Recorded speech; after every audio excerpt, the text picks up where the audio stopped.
lang bago ang eleksyon 2025 at kabilang sa mga sinuyo ng mga tumatakbong senador ang mga nasa palengke, mga driver at mga mangingisda. Nakatutok si JP Soriano.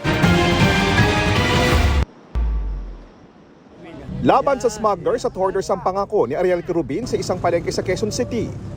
Kasama niya si Congressman Bonifacio Busita na idiniin ang suporta sa mga magsasaka.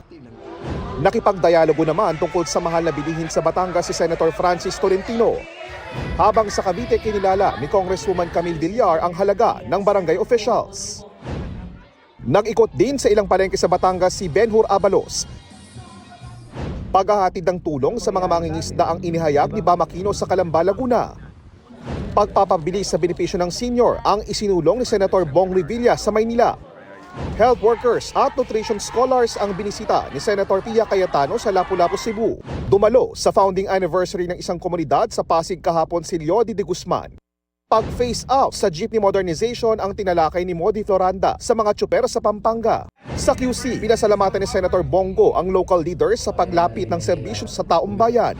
Kahapon binigyang diin ni Ping Lacson sa Cavite ang papel ng pulisya kontra droga.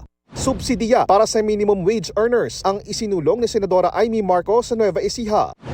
Patuloy naming sinusundan ang kampanya ng mga tumatakbong senador sa eleksyon 2025. Para sa GMA Integrated News, JP Soriano, nakatutok 24 oras.